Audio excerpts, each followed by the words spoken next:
Hey everybody, we're continuing in the Old Testament book of Exodus today and continuing the story of Moses as God is revealing the plan that God has for Moses in his life. And yesterday we heard how God called Moses in a miraculous way through a burning bush to a task that is so monumental that he in this passage today is feeling very overwhelmed by it all. Moses is feeling like he's very under-equipped. Have you ever felt like that before in your life, where you feel called to something that where you just don't feel adequate at all? It's way out of your league, or something maybe you've never even considered before. Well, I think we're going to see ourselves in Moses, because Moses today resists God. And he even comes up with excuses, objections. And we're going to listen into Moses and God as they talk back and forth to each other. First, we're looking at verse 11 of chapter 3. It says, "But Moses said to God, 'Who am I that I should go to Pharaoh and bring the Israelites out of Egypt?'" God, I can't do it. I can't go to Pharaoh. I can't tell him to free Israel from slavery. I mean, Israel is the workforce that Pharaoh was using to build all of his incredible buildings in Egypt. And I'm a shepherd. I'm just a shepherd. I'm a murderer. I'm 80 years old. I am feeling very inadequate right now. And what was God's response to Moses? Well, read on in your passage. Moses, he says, "I know exactly who you are. And that really doesn't matter to me right now.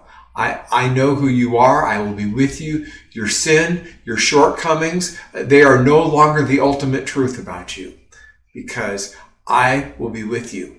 I will be with you, and you are mine." Well, Moses was not satisfied. He has another excuse for God. And his next question is, what if I tell the people that you've told me to do this, and they ask me what your name is? What will I tell them? Listen to what God replies to Moses in verse 15. He says, "Say to the Israelites, 'The Lord, the God of your fathers, the God of Abraham, the God of Isaac, the God of Jacob, has sent me to you. The Lord, the God of your fathers, the God of Abraham, Isaac, and Jacob, appeared to me and said, I have watched over you, and I have seen what has been done to you in Egypt. And I have promised to bring you up out of your misery in Egypt, into the land of the Canaanites, Hittites, Amorites, Perizzites, Hivites, and Jebusites, a land flowing with milk and honey.' That's my name. I know your history. I've been with you all the time, and you can tell them that is who I am."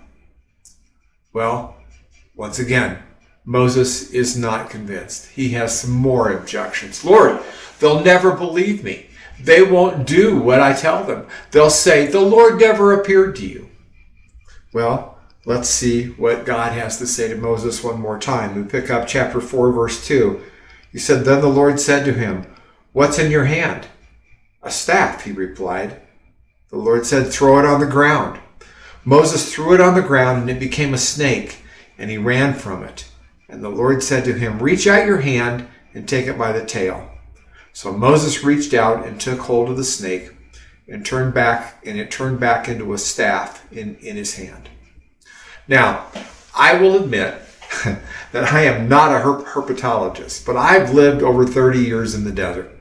And if by odd chance I decided to pick up a poisonous snake, I'm pretty sure it would not be by the tail. I would try to pick it up by the head. The tail leaves you totally exposed.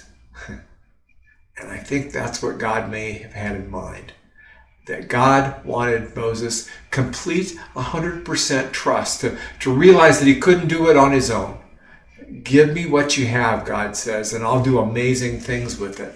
Give me your hands, your abilities. Give me your work. Give me your willingness to serve, maybe by serving in Agua Prieta or going to the Chris Becker dining room, or even working in the church office, or or some other task. Maybe God's calling you to be a host of a home group, or to teach Sunday school, or God's calling you to give resources. This has been the story of Light of the Desert from the very, very beginning. So many people who have just given themselves freely to God and realize that God will do the rest. And I know that it's our future too. God is teaching Moses, and God is teaching us the exact same thing, to let go and watch what he can do with what he's first given to us, and he'll do amazing things. Well, you might think that Moses would be convinced by now, but he's got one more objection, and it's kind of an interesting one. He says, "But Lord, I don't speak very well. I'm very clumsy with words." And God says to Moses, "Moses, who gave you your mouth in the first place? You don't think I'll supply the words? I will tell you what to say." Wow. Have you ever been the one making excuses? I have. But I know that I've also been the one who said, "Lord, I know I can't do it on my own, and I'm going to trust you.